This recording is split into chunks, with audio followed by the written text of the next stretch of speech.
there is a specific quality to silence that settles between two people who know each other too well.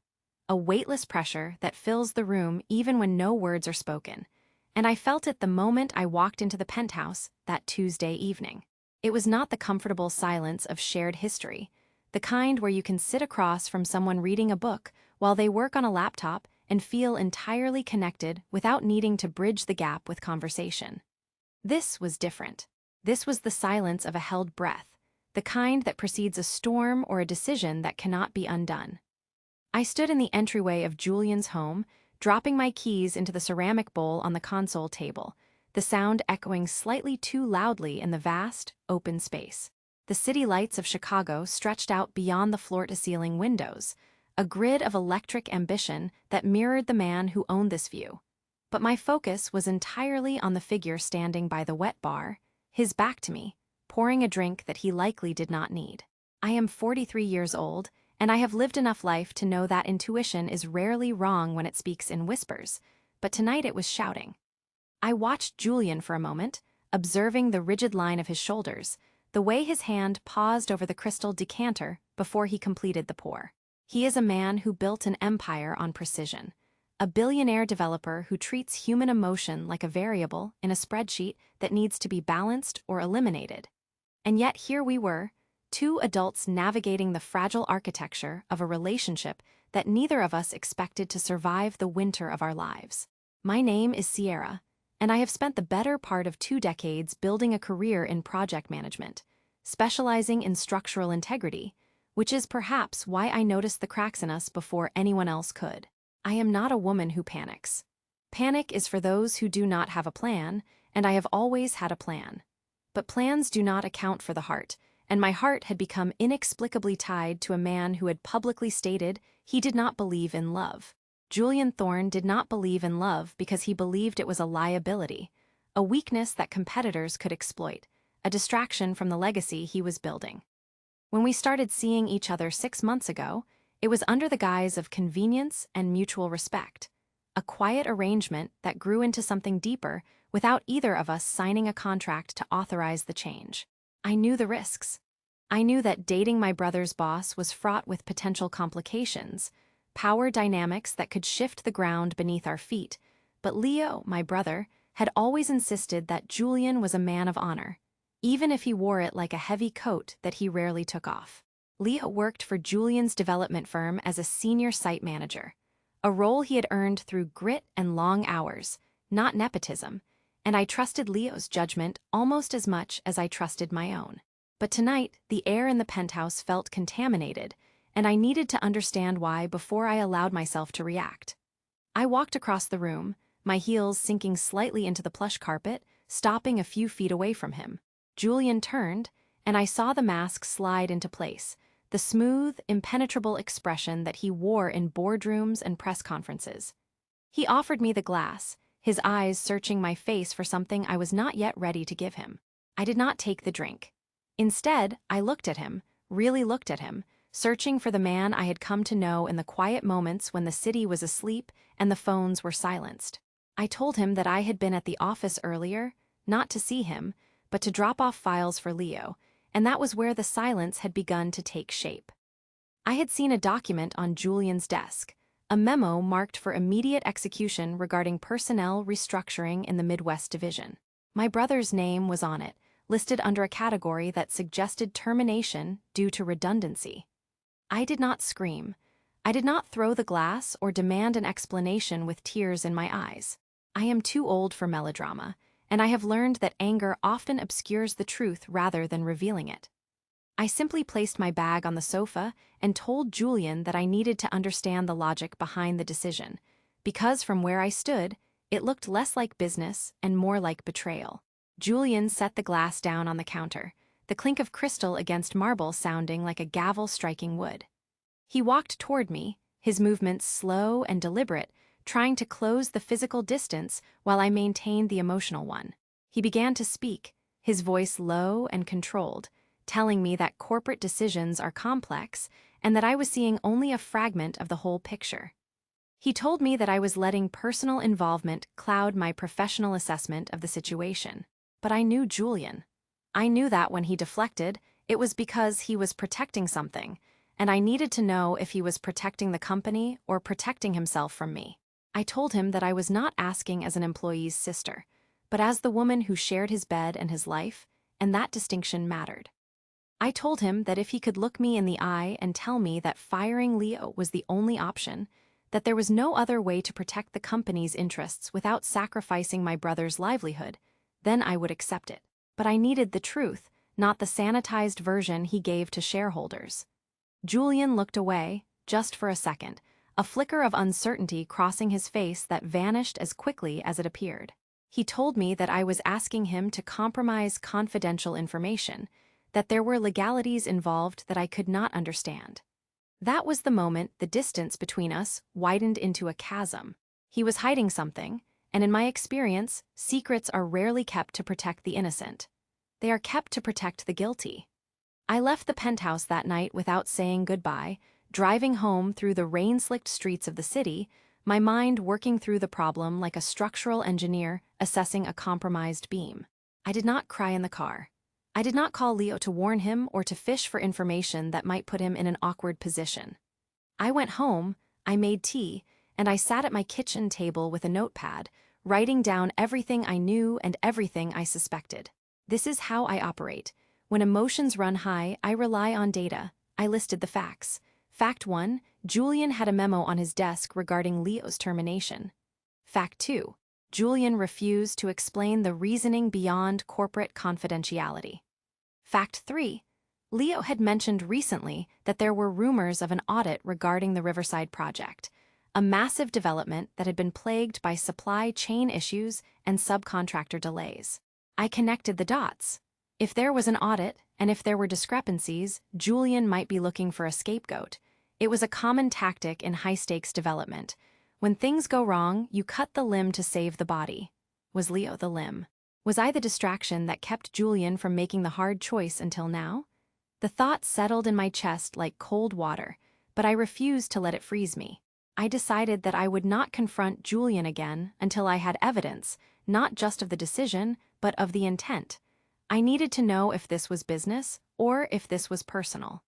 The next 3 days were a study in controlled distance. I did not answer Julian's calls immediately. I let them go to voicemail, listening to his messages with a detached ear. He sounded frustrated, then concerned, then finally, quietly desperate. He asked me to meet him for dinner. He asked me to let him explain.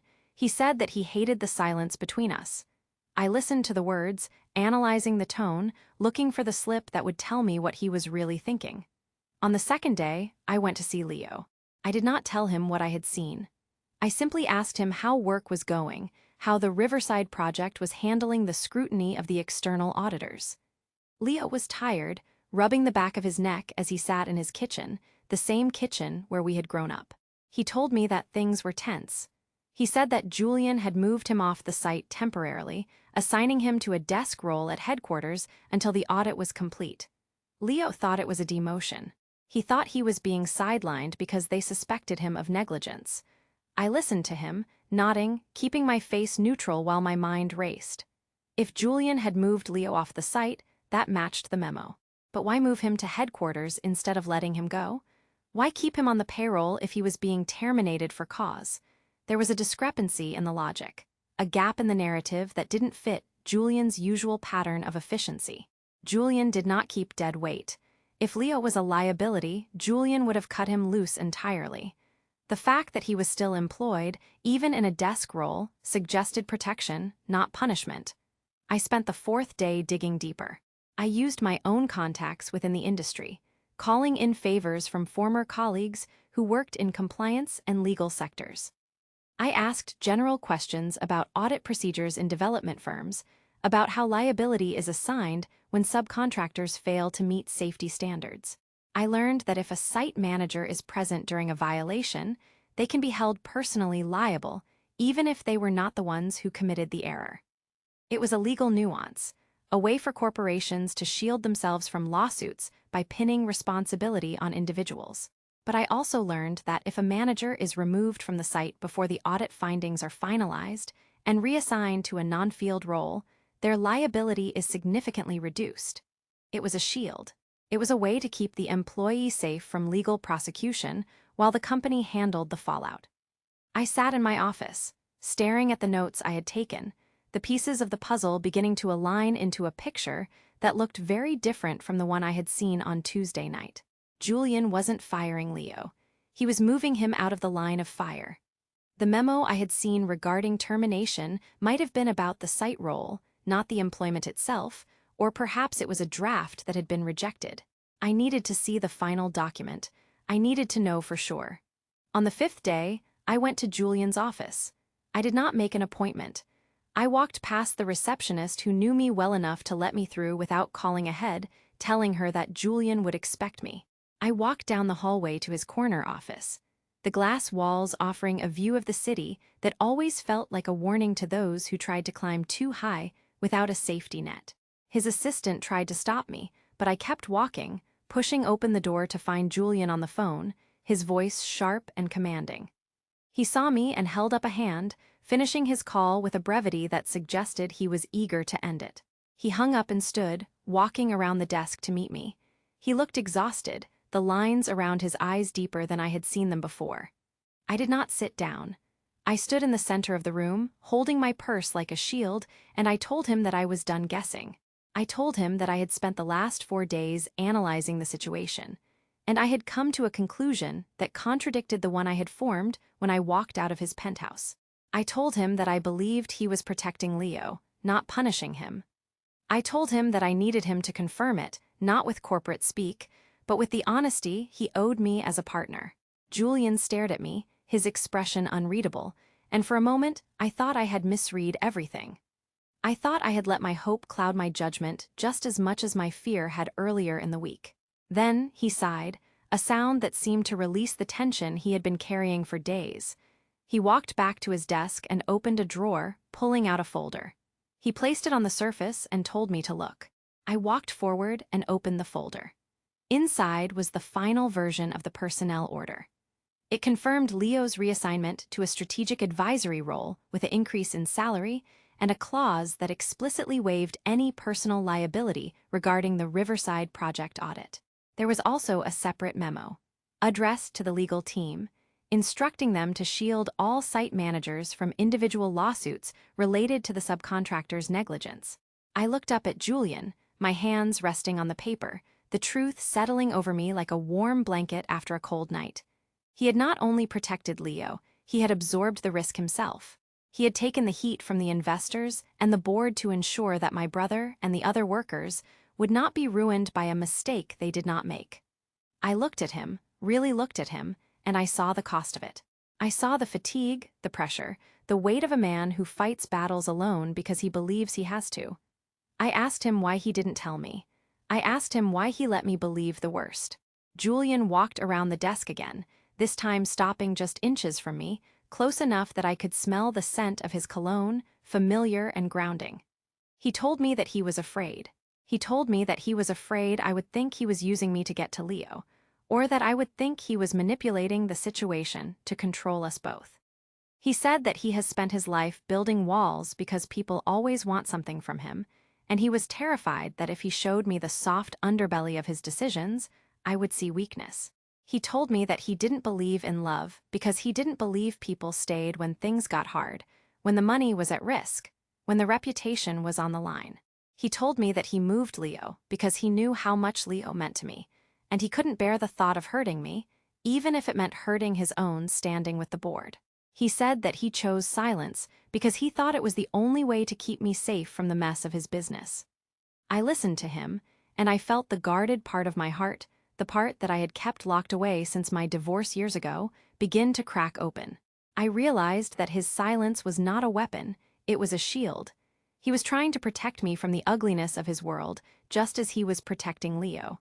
I told him that silence is not protection. I told him that in a partnership, silence is a void that gets filled with assumptions, and assumptions are rarely kind. I told him that I am 43 years old, and I do not need a man to hide the world from me. I need a man who trusts me enough to stand beside me while we face it. I told him that I loved him, not despite his complexity, but because of the integrity he showed when no one was watching.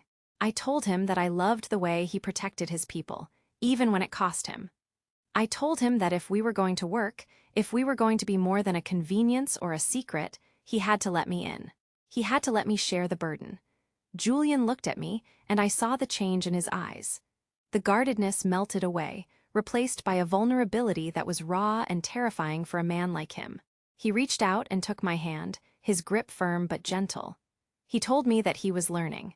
He told me that he didn't know how to do this, how to be open, how to trust that someone wouldn't leave when the numbers didn't add up. He said that he was willing to try if I was willing to teach him.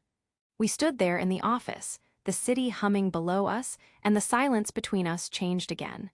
It was no longer the silence of held breaths or hidden agendas. It was the silence of understanding, the quiet space where two people align their frequencies after a period of dissonance. I told him that we would need rules, we would need communication protocols. We would need to agree that no business decision that affected our personal lives would be made without discussion. He agreed, nodding, his thumb stroking the back of my hand. He asked me if I could forgive him for the fear that drove him to secrecy. I told him that forgiveness was not about excusing the behavior, but about acknowledging the intent and choosing to move forward. I told him that I forgave him because I knew his heart, even when his actions were confusing. We left the office together, walking out past the assistant who looked surprised to see us leaving side by side, no longer separated by the hierarchy of boss and employee sister, but united as partners. The drive back to the penthouse was quiet, but it was a comfortable quiet. We didn't need to fill the space with words because the understanding was already there. When we arrived, Julian didn't go to the wet bar. He came to the sofa and sat down, pulling me down beside him. He told me about the Riverside project, really told me, explaining the complexities of the subcontractor fraud and the pressure from the investors to find a culprit. He explained why Leo was the easiest target and why he had to move quickly to remove him from the equation before the auditors could pin the blame on him. He showed me the emails, the legal briefs, the strategy that he had been working on in secret. I listened, asking questions, engaging with the problem not as an outsider, but as a collaborator. I offered my perspective on project management, on how communication with the team could be handled to minimize morale damage. Julian listened to me, actually listened, taking notes, valuing my input. It was a small thing, but it was significant. It was the first time he had treated me as an equal in his world, not just a guest in his home. That night, we didn't make love immediately. We talked. We talked about our fears, about the past relationships that had taught us to be guarded. I told him about my ex-husband, who had lied about finances until there was nothing left but debt and distrust. I told him that was why I valued clarity over romance, why I needed to know the truth even if it hurt. Julian told me about his parents, who had married for status and lived in separate wings of the same house, teaching him that love was a transaction. He told me that he didn't want that for us. He told me that he wanted what we had, but he didn't know how to sustain it without losing himself. I told him that he wouldn't lose himself. I told him that love wasn't about subtraction. It was about addition. It was about adding someone to your corner who would fight for you when you were too tired to fight for yourself. We fell asleep on the sofa, wrapped in a blanket, the city lights watching over us like silent witnesses to a truce that felt like a beginning. The next week was a process of reconstruction. We established a routine. Every Sunday, we would have breakfast without phones, just us and the conversation. We agreed that if either of us felt the distance growing, we would voice it immediately, before it turned into silence. I went to see Leo and told him the truth about the reassignment, explaining that it was a protection measure, not a demotion. Leo was relieved, the tension leaving his shoulders as he realized he wasn't being cast aside. He thanked me, but I told him to thank Julian. I told him that his boss had put his own reputation on the line to keep him safe. Leo looked at me with a new respect, not just for Julian, but for us. He saw that we were navigating something complex and doing it with integrity. He told me that he was happy for me, that he could see the way Julian looked at me when he thought no one was watching. It was a validation that felt good, knowing that my brother, who knew Julian in the boardroom, could see the man I knew in the quiet moments. Work continued, but the dynamic had shifted. I didn't go to Julian's office unannounced anymore, but I didn't feel locked out either. We had a balance. I focused on my own projects, maintaining my independence, which I knew was crucial for both of us. I needed to know that I was Sierra, not just Julian's partner. He needed to know that I was with him by choice, not by necessity. There were moments of friction, of course.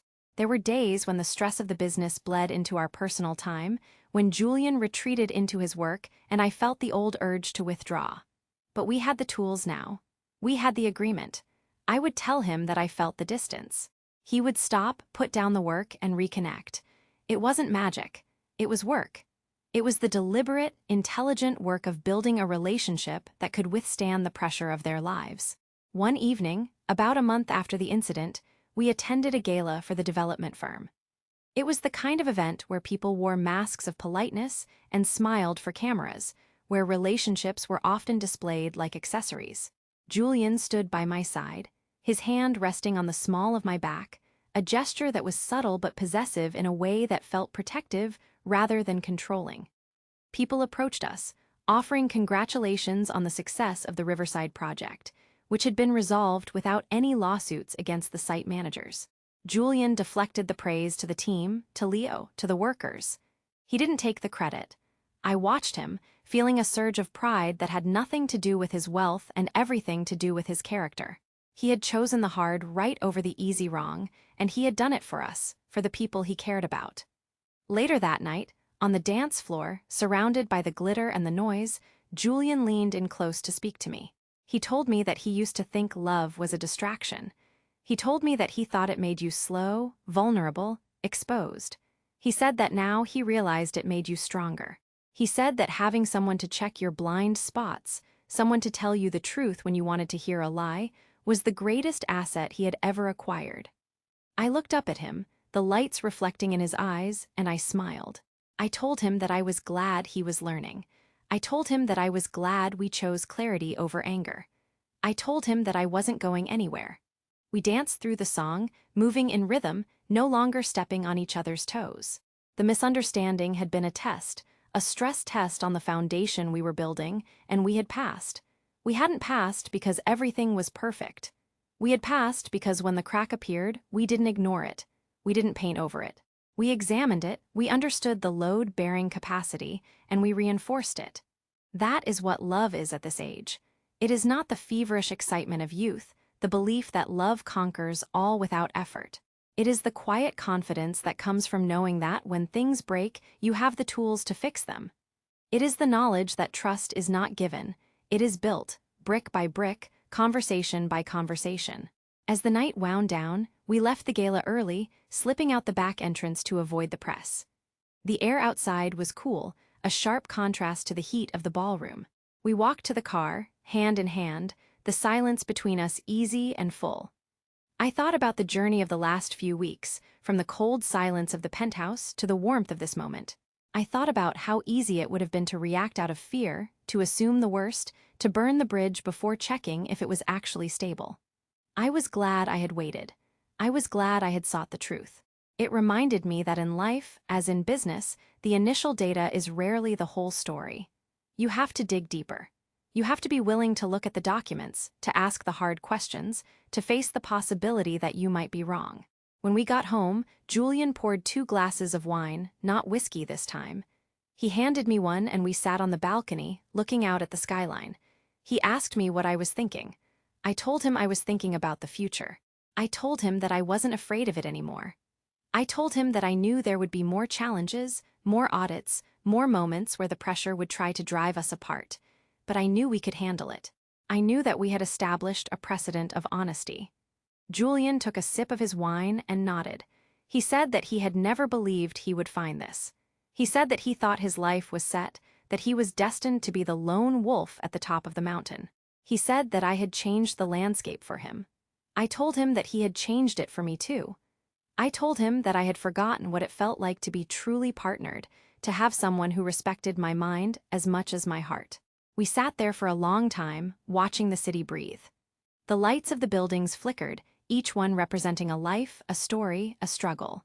But up here, in this quiet space, we had found our resolution. It wasn't a fairy tale ending where all problems vanish. The business would still have risks. The world would still be complicated. but we were no longer navigating it alone. We had each other, and that made all the difference. I finished my wine and set the glass down. Julian reached over and took my hand, intertwining our fingers.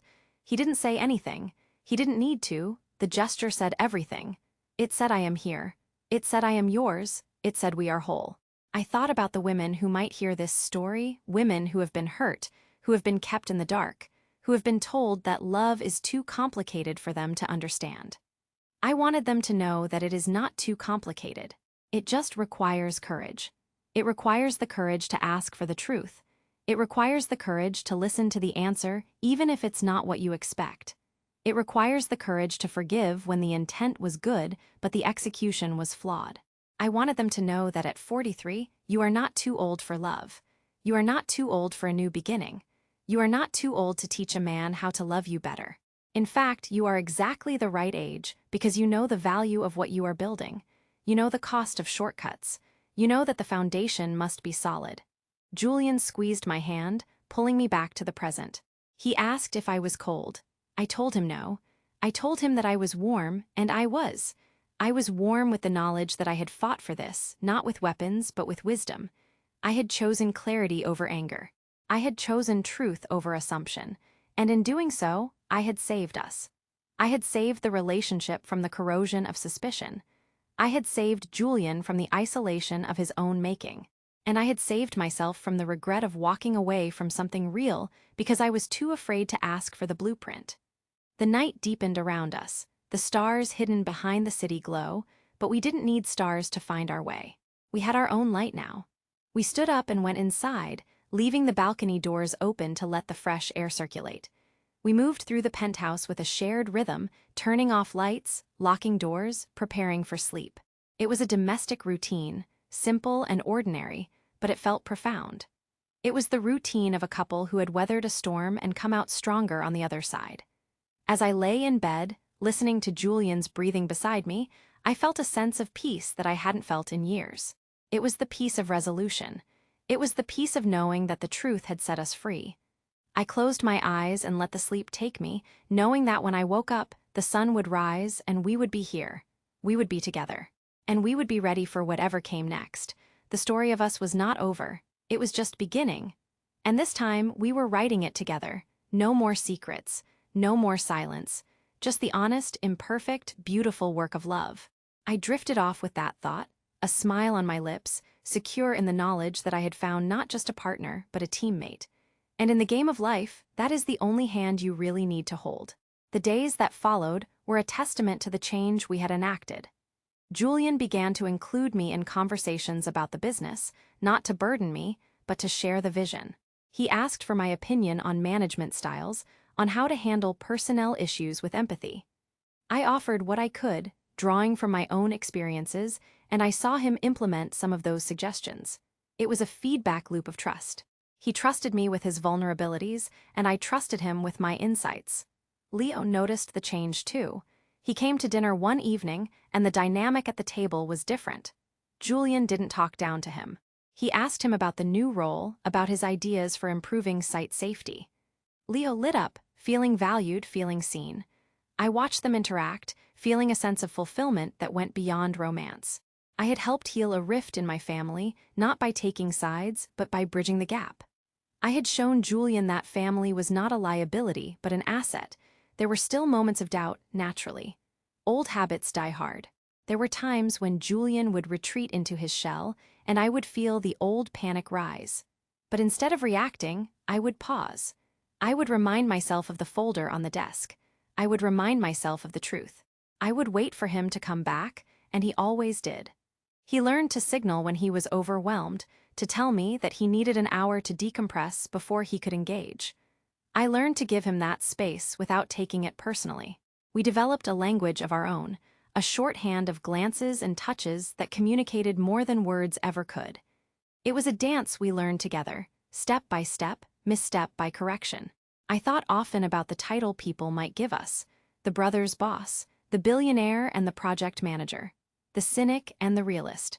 Labels are easy to apply, but they rarely fit the complexity of the human heart. We were not stereotypes. We were two people who had found each other in the middle of a complicated life and decided to make it work. We decided that love was not something that happened to you, it was something you did. It was a verb. It was an action. It was the choice to communicate when you wanted to withdraw. It was the choice to trust when you wanted to suspect. It was the choice to stay when it would be easier to leave. As the seasons changed, bringing autumn leaves to the city parks and a chill to the air, our relationship deepened. We took a weekend trip away from the city, to a cabin in the woods where there was no signal, no business, no distractions. We walked in the woods, cooked meals together, and talked about everything and nothing. It was there, away from the skyscrapers and the stakes, that I saw the most relaxed version of Julian. He laughed more. He worried less. He held me without the tension of having to be strong. I realized that I was the safe place for him, just as he was the safe place for me. We were each other's sanctuary. One evening by the fire, Julian asked me what I wanted. Not what I needed, not what was practical, but what I wanted. I thought about it for a long time. I wanted security, yes. I wanted respect. But more than that, I wanted partnership. I wanted to grow old with someone who knew my history and still chose my future. I told him that. I told him that I wanted to build a life that was ours, not just a merging of his life and my life. He nodded, taking my words seriously. He told me that he wanted that too. He told me that he was ready to stop building empires and start building a home. It was a profound shift for a man who defined himself by his acquisitions. He was redefining success, and I was honored to be part of that redefinition. We returned to the city with a renewed sense of purpose. The business continued to thrive, but the culture within the firm began to shift. Julian's emphasis on protecting his employees, on transparency, began to trickle down. Leo told me that morale was higher than it had been in years. People felt safe. They felt valued. It was a ripple effect that started with a single decision to protect my brother, and it expanded to touch hundreds of lives. I realized that our personal resolution had professional consequences. By choosing love and integrity in our private lives, we had influenced the public sphere. It was a reminder that everything is connected. How we treat the people we love reflects in how we treat the world. I continued to work on my own projects, maintaining my identity. I took on a new contract, a community development project that focused on affordable housing. Julian supported me, not by throwing money at it, but by offering his expertise, connecting me with the right people, helping me navigate the bureaucracy. He respected my work. He celebrated my wins. He comforted me in my losses. He was present. That was the greatest gift he could give me. His presence. Not just his physical presence, but his emotional availability. He was there. Looking back on that week of silence, that week of fear and investigation, I see it now as a turning point. It was the crucible where our relationship was forged. If we had not gone through it, if we had not faced the misunderstanding head-on, we might have remained superficial. We might have stayed in the shallow end of the pool, but we dived deep. We faced the darkness and we brought light to it. And because of that, what we have now is unshakable. It is not fragile. It is not dependent on perfect circumstances. It is dependent on us, on our commitment to the truth. I am Sierra, and I am 43 years old. I have made mistakes. I have been hurt. I have been misunderstood. But I have also learned.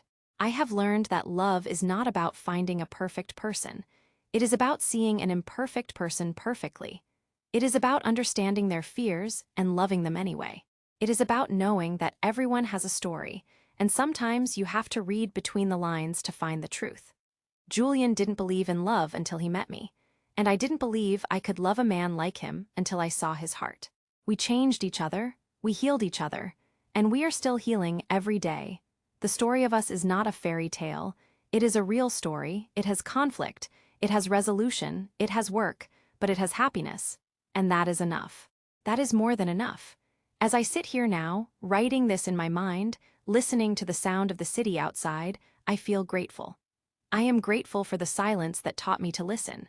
I am grateful for the misunderstanding that taught me to seek the truth. I am grateful for the man who learned to love me enough to let me in. And I am grateful for myself, for having the strength to walk into the office, to ask the hard questions, to choose clarity over anger. It was the best decision I ever made. It saved us, and it saved me. So if you are listening to this, if you are in the middle of your own silence, your own misunderstanding, I want you to know that there is a way through. It requires courage. It requires intelligence. It requires heart, but it is possible. You can restore trust. You can reclaim happiness. You can find love that is whole. You just have to be willing to do the work. You have to be willing to believe that the truth is worth finding. And when you find it, hold on to it. Protect it. Nurture it, because it is rare, it is precious, and it is yours. Julian calls me from the other room. Dinner is ready. He cooked tonight. It's a small thing, but it means everything. I stand up and walk toward the kitchen, toward the light, toward the warmth. I am ready. We are ready. And that is all that matters. The past is behind us. The future is ahead. And we are walking into it together. Hand in hand. Heart to heart, truth to truth. This is our resolution. This is our life, and it is beautiful.